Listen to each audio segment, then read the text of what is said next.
Place for all the rankers unit test 4 એટલે કે એકમ કસોટી 4 નું પેપર ઓલરેડી હવે નેટ પર અવેલેબલ છે અને જો પેપર છે તો સોલ્યુશન પણ છે. તો ઓબ્વિયસલી આજ હું એટલે કે ડીએમ ભટ્ટ સર તમારી સામે સોલ્યુશન સાથે ઉપસ્થિત છું. તો ચલો બિલકુલ વાર કરીએ, હવે શરૂઆત કરીએ. સૌથી પહેલા એઝ યુ નો વેલ કે સેક્શન એ માં સૌથી પહેલા તમારે કોઈ આવતું હોય તો that is true and false. તો ચલો લેટ્સ બિગિન વિથ ધેટ. સૌથી પહેલા છે we take a quick pill hoping that our problems will never go away. હવે આમ જોવા જઈએ તો મને ખાલી એક જ શબ્દને કારણે પ્રોબ્લેમ છે અને શબ્દ કયો છે never. ના, આપણે હંમેશા એવું માનીએ છીએ કે આપણે હંમેશા જ્યારે બી કોઈ પણ પ્રકારની એન્ટીબાયોટિક કે પેન કિલર લઈએ છે તો આપણે હંમેશા મગજમાં એક જ વસ્તુ વિચારીએ છીએ કે મારું દર્દ જતું રહેશે. અહીંયા never શબ્દ આપ્યો છે. That's why this statement is false. ચલો નંબર 2 તરફ આગળ વધો. Yoga is good for the digestive system and the nervous system. Obviously it is true. Okay, જો ક્યાંય પણ કોઈ પણ જગ્યાએ તમને યોગા નતા કોઈ પણ બેનિફિટ નથી, ટ્રુ ફોલ્સ આવે તો જવાબ તમારો હંમેશા ટ્રુ જ હશે. યોગા એક એવી વસ્તુ છે કે જે તમારી કમ્પ્લીટ બોડીને ક્યાંક ને ક્યાંક સારી અસર પહોંચાડે છે. ચલો નંબર 3 પર જઈએ છે. We always desire new things and are seldom content with what we have. Obviously this statement is true. કે જેટલી વસ્તુઓ આપણી જોડે છે એનાથી આપણને જિંદગીમાં ક્યારે સંતોષ ના હોય, જે નથી આપણને એનાથી જ સંતોષ થાય. ઓકે, તો obviously it is called true. Okay, ચલો હવે જઈશું જરા find out the nearest means for anxiety. Anxiety એટલે ચિંતા. જો ચિંતા છે તો જવાબ કયો આવશે? વરી. ચલો એ જ પ્રકારે વાઇટાલિટી. વાઇટાલિટી એટલે જોશ, જુનૂન જેને કહેવાય છે તો it is called strength. શબ્દ છે prolong. prolong એટલે વિસ્તરણ કરવું, વધારવું. તો obviously it is called extend. Okay, ચલો એ જ પ્રકારે જોવા જઈએ તો now we are heading towards the language function. Okay, section એ રોકડામાં છે. જો તમારું ગ્રામર ને બાકી બધી વસ્તુઓ પર તમારું સારું એવું પ્રભુત્વ છે 100% સેક્શન એમાં તમે પૂરેપૂરા માર્ક મેળવી જ શકો છો અને 100% આપણે પૂરા માર્ક મેળવવાના જ છે. ચલો થોડા આગળ વધીએ છે. What a horrible accident it was. Obviously ઉદ્ગાર ચિહ્ન જોઈને જ ખબર પડી જાય કે આ વસ્તુ શું બતાવે છે? એક્સક્લેમેશન બતાવે છે. કદાચ એક્સક્લેમેશન ના આપ્યું ને ઇમોશન કીધું હોત તો your answer will be emotion at that time. ચલો એ જ પ્રકારે નંબર 8 પર જઈએ છે.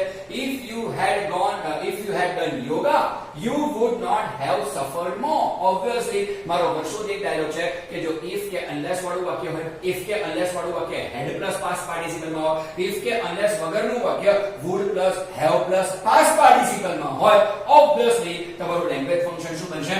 expressing condition in the past. Okay, ચલો નંબર 9 પર આગળ વધીએ છીએ. he will either sit in the class or stand in front of the class. Obviously either or નામનો શબ્દ આવ્યો છે. when it comes to either or તો 100% તમારું લેંગ્વેજ ફંક્શન શું થઈ જાય છે? expressing choice અથવા expressing alternative. choice is better option માં પણ છે તો આપણે expressing choice લઈ લઈએ છીએ. ચલો નંબર 10 પર આગળ વધીએ છીએ. in spite of his ill health he took part in sports and competition. Okay, obviously કયો શબ્દ છે? in spite of. સમજવાની વસ્તુ છે કે જ્યારે પણ તમે કોઈ પણ વાક્ય જુઓ છો અને જો તમને કોઈ પણ વાક્યમાં but છે, yet છે, though, although, even though, even if, however, as, in spite of કે despite જેવા શબ્દો આપે છે 100% તમારું લેંગ્વેજ ફંક્શન એવા સમયે શું બની જાય છે? કોન્ટ્રાસ્ટ. તો અહીંયા એક્સપ્રેસિંગ કોન્ટ્રાસ્ટ છે તો obviously I have gone through expressing contrast. So that was all about your section A. પૂરેપૂરા માર્કમાં મેળવી શકાય છે. ચલો હવે શરૂઆત કરીએ છીએ એક્ઝેક્ટલી આગળના WH और HW. ઓકે, નંબર 11 પર just have a look over here. જરા જુઓ નંબર 11 પર જસ્ટ હેવ અ લુક. ચાલો હવે જરા જુઓ ધ્યાનથી. તો 11 નંબરમાં શું લખ્યું છે? Bridges is hospitalized for some severe dietary problem. Underline શેની નીચે છે? for some severe dietary problem. કહેવાય એક્ઝેક્ટલી આ પ્રકારે કે ઘણી બધી વખત એવું બને because દ્વારા પણ કારણ બતાવી શકાય, as દ્વારા બી કારણ બતાવી શકાય, to પ્લસ ક્રિયાપદના મૂળ રૂપ દ્વારા પણ કારણ બતાવી શકાય અને obviously for દ્વારા પણ તમે કારણ બતાવી શકો છો. તો અહીંયા જવાબ સવાલમાં તો 100% for some severe dietary problem કારણ દર્શક છે એટલે મારા મત પ્રમાણે WH કે HW તરીકે તો y જ આવશે. મેં જોયું A B C D માં માત્ર એક જ જગ્યાએ y છે તો obviously your answer will be y is Brijesh હોસ્પિટલાઇઝડ અને એના જવાબમાં તમને શું મળશે for some severe dietary problems okay ચલો નંબર 12 તરફ જઈએ છે a physical disease disturbs the emotion okay હવે પહેલી અગત્યની વસ્તુ disturbs the emotion ની નીચે અંડરલાઈન આપી છે હવે જો માત્ર ઇમોશન કે disturbs the emotion ક્રિયાપદ અને ઓબ્જેક્ટ ક્રિયાપદ અને કર્મ બંનેની નીચે અંડરલાઈન હોય તો તમારા જવાબમાં શું આવશે વોટ હવે અહીંયા જુઓ ઓપ્શન એ માં પણ વોટ છે ઓપ્શન બી માં પણ વોટ છે પણ ઓપ્શન ડી માં તમે જુઓ તો વોટ પછી કયો શબ્દ આપ્યો છે ડિસ્ટર્બ શબ્દ આપ્યો છે જે બિલકુલ ચલાઈ લેવાય નહીં રીઝન છે કારણ કે ડિસ્ટર્બ્સ આપેલું છે નોટ ઓફ ડિસ્ટર્બ્સ નીકળી જાય છે પણ જતા પહેલા સારું કામ કરી જાય છે ડિસ્ટર્બ એટલે કાળ કયો થયો સાદો વર્તમાન અને જો વાક્ય સાદા વર્તમાનમાં હોય તો ડુ કે ડસ તો આવે ચાલે જ નહીં તો યસ તો આપણો આન્સર શું બનશે vote does a physical disease do શા માટે અહીંયા લીધું છે કારણ કે અહીંયા ક્રિયાપદની નીચે પણ અંડરલાઈન આપેલી છે જો ક્રિયાપદની નીચે અંડરલાઈન ના આપી હોત અને માત્ર કર્મ the emotions ની નીચે અંડરલાઈન આપેલી હોત તો 100% અહીંયા મેં ડિસ્ટર્બ લખ્યું હોત પણ અહીંયા એબ્સોલ્યુટલી ડિસ્ટર્બ શબ્દની નીચે અંડરલાઈન છે ક્રિયાપદની નીચે અંડરલાઈન છે એટલે 100% મારે અહીંયા એક એક્સ્ટ્રા ક્રિયાપદ do મૂકવું જ પડે એના વગર ચાલે નહીં તો yes my answer will be what does a physical disease do will be the right one ચલો આ નંબર સુધી એબ્સોલ્યુટલી સેક્શન એ કર્યા પછી હવે વધી રહ્યા છે આગળ સેક્શન બી ની તરફ એબ્સોલ્યુટલી પેરેગ્રાફ વાળા ક્વેશ્ચન આન્સર્સ છે નો ડાઉટ આજકાલ યુનિટ ટેસ્ટ ના પેપરમાં પેરેગ્રાફ વાળા ક્વેશ્ચન આન્સર્સ ઘણા પ્રમાણમાં ઈઝી પૂછાય છે પણ ડોન્ટ યુ ફોરગેટ ધેટ કે 11 12th ના એવા પ્રકારના તમને પેરેગ્રાફ વાળા ક્વેશ્ચન આન્સર્સ આવી શકે છે કે જે ક્યાંક તમારા માર્કને ડિસ્ટર્બ કરી શકે છે તો હું તો હંમેશા એવું ધ્યાન આપવાનું તમને કહીશ કે when it comes to paragraph વાળા ક્વેશ્ચન આન્સર્સ તો પ્રોપરલી ધ્યાન આપવું અતિ આવશ્યક છે તો ચલો શરૂઆત કરીએ પેરેગ્રાફ વાળા ક્વેશ્ચન આન્સર થી અને આપણા સેક્શન નંબર બી થી ઓકે કે 13મા નંબરના ક્વેશ્ચન પર કોન્સન્ટ્રેટ કરો what does ayurved teach us હવે મેં તો જોયું ભાઈ મને સવાલમાં કયો શબ્દ આપ્યો છે does તમને ખબર જ છે જો તમે તમારા પેપર્સ ને કે મારા સોલ્યુશન ને પ્રોપરલી ફોલો કરો છો તો બધી વસ્તુ હું અવારનવાર તમને સમજાવતો જ રહું છું માત્ર સોલ્યુશન ભૂલી જવાનો સિરિયસલી કોઈ મતલબ નથી બનતો થોડુંક સમજીને વિડિયો જુઓ ઇટ વુડ બી બેટર હવે પહેલી અગત્યની વસ્તુ કે જો તમને કોઈ પણ સવાલમાં does નામનો શબ્દ આપ્યો છે તો you must be knowing that કે જેવું વાક્યમાંથી does શબ્દ જે કંઈ પણ છે એ does શબ્દ વાક્યમાંથી શું થશે ભાઈ નીકળી જશે ઓકે અને જેવું વાક્યમાંથી does નામનો શબ્દ નીકળે છે તમારે ક્રિયાપદને શું લગાડવું પડશે s કે es કમ્પલસરી લગાડવું પડશે તો ધ્યાનથી જરા જુઓ બાકી જવાબ તો ઓલમોસ્ટ બેઠો મળી જશે Ayurveda on the other hand teaches તો હવે મારે ઓન ધ અધર હેન્ડ લખવાની જ ક્યાં જરૂર છે સીધું જ લઈ લઈશ કે Ayurveda teaches harmony with nature, simplicity and contentment as keys to well-being. Okay, absolutely. जवाब फरीबार याद रखो कि Ayurveda teaches harmony with nature, simplicity and contentment as key to well-being. Okay, जो well-being એટલે સારા વાના તમારે રહેવું છે તો તમને આયુર્વેદ એ જ વસ્તુ સમજાવે છે કે તમારે હાર્મની એટલે કે સંપ કેળવવો જોઈએ કઈ કઈ બાબતમાં નેચરની જોડે એટલે કુદરતની સાથે સાદગી એટલે સિમ્પ્લિસિટીની જોડે અને કન્ટેન્ટમેન્ટ મીન્સ સંતોષ વાળી લાઈફ જીવવા સાથે તમારે હાર્મની એટલે કે સંપ સાધવાની જરૂર તો છે ચલો નંબર 14 પર આગળ જઈએ છે why does Ayurved connect us with the source of creativity okay હવે પહેલી અગત્યની વસ્તુ અહીંયા બેઠો જવાબ મળી જ જાય છે આરામથી સેટ જરા ચેક કરો you can easily find this answer why does Ayurved connect us with the source of creativity Ayurved આપણને શા માટે source of creativity સાથે કનેક્ટ કરે છે તો હવે તમે ધ્યાનથી જરા ચેક કરી લો you will surely come to know શું લખ્યું છે અહીંયા it connects ઈટ એટલે શું આવશે આયુર્વેદ આપણે બીજું કશું જ નથી કરવાનું ખાલી અહીંયા જે ઈટ આપ્યું છે એની જગ્યાએ શું લેશો આયુર્વેદ બાકી બધું તો પરફેક્ટ જ છે તો જવાબ શું બને છે કે Ayurveda connects us with the source of creativity and happiness within ourselves so that we can permanently overcome our psychological problems okay બસ આયુર્વેદ આપણને માત્ર આવી સોર્સ ઓફ ક્રિએટિવિટી સાથે એટલા માટે કનેક્ટ કરે છે કે જેથી કરીને આપણે આપણા જેટલા પણ સાયકોલોજીકલ પ્રોબ્લેમ છે એના પર કંટ્રોલ એના પર કાબુ મેળવી શકીએ બસ માત્ર એટલું જ છે આ તમારા 13 નંબર અને 14 number let's go for 15 and the 16 okay સાવ જ ફાલતુ ટાઈપનો ક્વેશ્ચન છે પણ નો ઇશ્યુ વિથ ધીસ ઓકે આપણે પૂછ્યો છે તો આપણે જવાબ આપવો જ જોઈએ okay number 15 what is yoga okay પારાગાલી પહેલી જ લાઈનમાં જવાબ છે યોગ is a holistic exercise exercise that provides physical, mental as well as spiritual benefits. તો જવાબ શું આવશે? Yoga is a holistic exercise. No doubt અહીંયા યોગ છે, પણ સવાલમાં યોગા તો જવાબમાં પણ યોગા ऐसे ही होगा. ઓકે, તો so simple is yoga is a holistic exercise that provides physical, mental as well as spiritual benefit. ટૂંકમાં યોગ એક એવી હોલિસ્ટિક એક્સરસાઇઝ છે જે તમને ત્રણ રીતે ફાયદો અપાવે છે: મેન્ટલ, ફિઝિકલ અને સ્પિરિચ્યુઅલ. તમને આધ્યાત્મિક લેવલ પર બી આગળ લઈ જાય છે. બેટો જવાબ છે, આરામથી માર્ક મળી શકે છે. સુપર્બ ક્વેશ્ચન છે. ધ્યાનથી જરા જુઓ. What are the benefits of yoga? Okay, કદાચ તમને તમારી સ્કૂલના પેપરની અંદર પણ આ ક્વેશ્ચન જોવા મળે તો બિલકુલ નવાઈ કરવાની જરૂર નથી. માત્ર ને માત્ર ડીએમ સરને યાદ કરવા જોઈએ કે હા, ડીએમ સરે કીધું હતું અને જવાબ લખવાની તમારી પ્રોપર પદ્ધતિ એવા સમયે આ જ હશે. What are the benefits of yoga? Okay, બહુ જ બધા લોકો કદાચ આગળ લખી નાખશે કે યોગા, કદાચ જો તમે બહુ પ્રોપરલી ધ્યાન નથી આપો લખી નાખશો it provides workout અને શેક્સી લખી નાખશો, રાઈટ? કદાચ તમે પ્રોપર ધ્યાન આપો છો તો તમે લખશો યોગા provides workout, પછી છેક સુધી આખો જવાબ લખી નાખશો. શું કામ?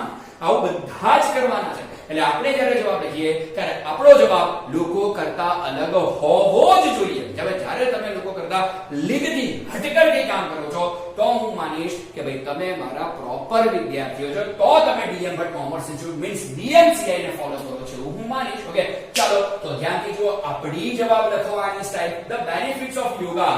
હંમેશા મેં વસ્તુ પર હંમેશા ભાર મૂક્યો છે કે જવાબની શરૂઆત તમારે કાયમ ને કાયમ સવાલમાંથી કરવી જોઈએ. તો બસ એ જ લેગસીને આપણે અહીંયા આગળ વધારીએ છીએ. The benefits of yoga R.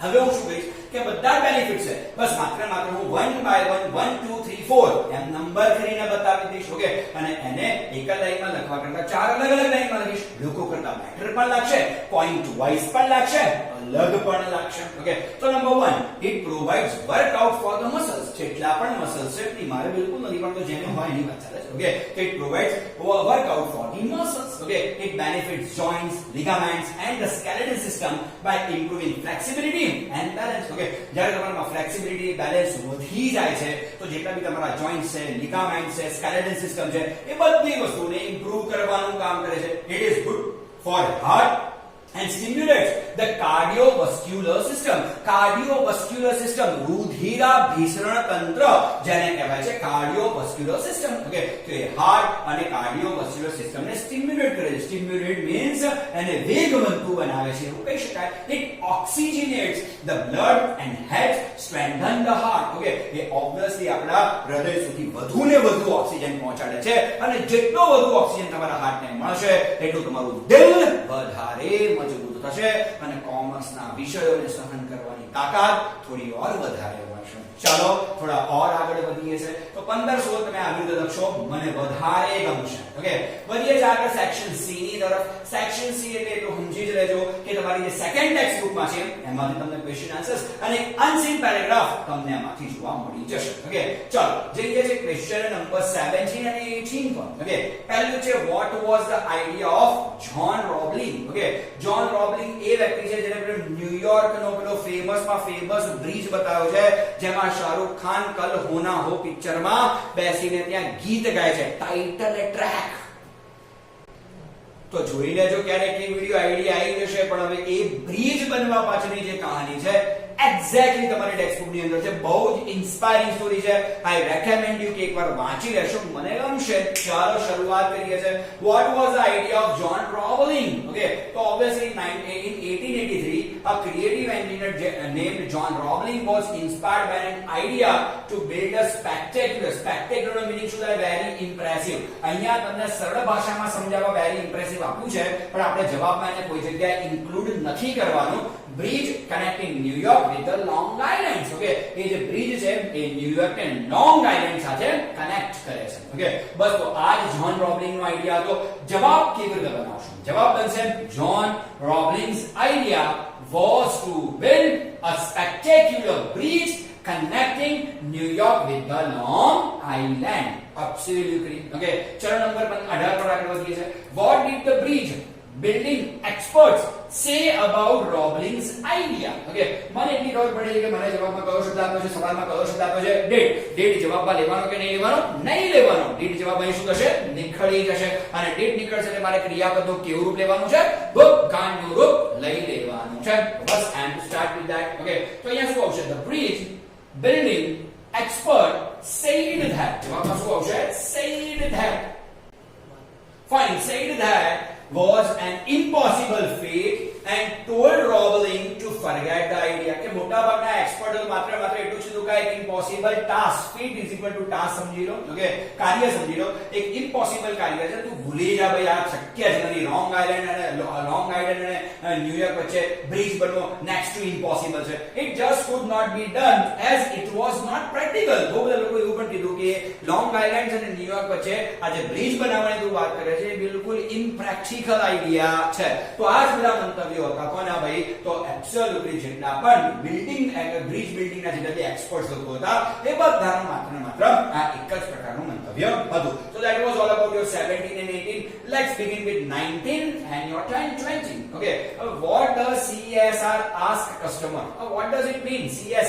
CSR એટલે customer service representative. No doubt તમને અનનોન પેરેગ્રાફ ના નામ પર આ 12મા ધોરણની ટેક્સ્ટ બુક નો યુનિટ નંબર 1 માંથી તમને અહીંયા પેરેગ્રાફ પૂછ્યો છે. આપણને એનાથી ફરક નહીં પડતો, આપણે ભણ્યા નથી એટલે આપણા માટે અનનોન છે. What does CSR ask customer? સૌથી પહેલા તો CSR એ કસ્ટમરને શું પૂછ્યું? હવે ધ્યાનથી રાખો, શું પૂછ્યું હતું? Can you install love? કે શું તમે love ઇન્સ્ટોલ કરી શકો છો? અહીંયા તમને થોડું ઘણું ઇનડાયરેક્ટ સ્પીચ નું નોલેજ હોવું જરૂરી છે. Okay, can you install love? તમને આઈડિયા હશે જ કે એનો જવાબ કેવો મળે છે? હા કે નામાં. અને જો કોઈ પણ વાક્યનો જવાબ તમને હા કે નામાં મળે છે, સંયોજક તરીકે શું આવશે?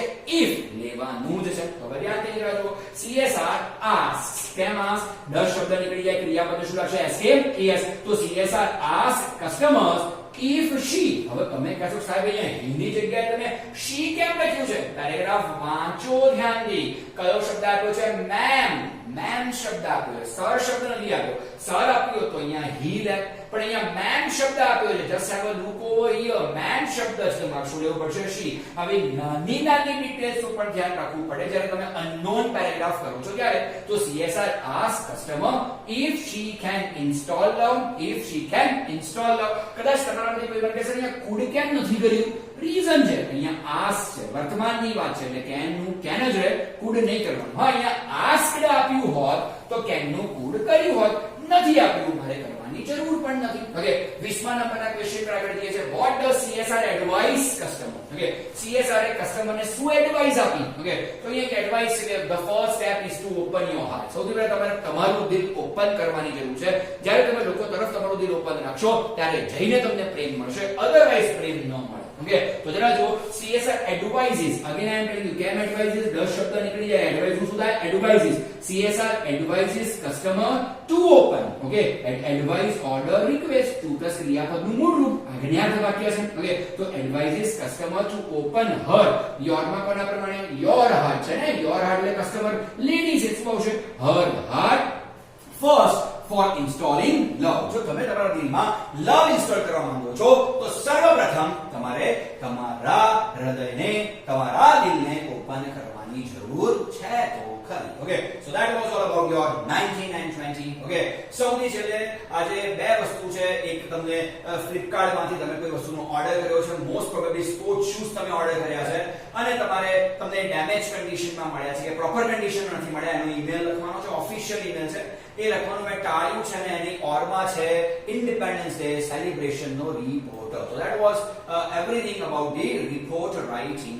Okay, that was all about the report writing. Okay, તો આજ તમારો report writing. Okay, એક હેડલાઇન કરવી જોઈએ. ઇન્ડિપેન્ડન્સ ડે છે અહીંયા 15th ઓગસ્ટ પ્લેસ અહેમદાબાદ. બધી વસ્તુઓ અહીંયા છે અને છે. ઓકે, તો આ બધી વસ્તુઓ અત્યારે રિપોર્ટ રાઇટિંગ સમજાવવાનું ટાળું છું, વિડિયો લેન્થી ના થાય એટલા માટે. પણ આ આખા સોલ્યુશનની પીડીએફ તમને શેમાં મળશે? ડિસ્ક્રિપ્શન બોક્સમાં જોવા મળી જશે. ઓકે, તો પીડીએફ તમારે ડાઉનલોડ કરવી છે. Go to my description box. તમને આખી પીડીએફ આરામથી મળી જશે અને બહુ જ સારી રીતે, બહુ જ પ્રોપર પદ્ધતિથી તમારે તમારા સ્કૂલનું પેપર લખવાનું છે અને સ્કૂલના સાહેબોમાં જમા કરાવવાનું છે. ઓકે, બસ બહુ જલ્દીથી બીજા અનેક વિડિયો સાથે હું એટલે કે ડીએમ બર્ચર આપની સામે ઉપસ્થિત રહીશ. Till then DM sir is signing off. Thank you. Bye.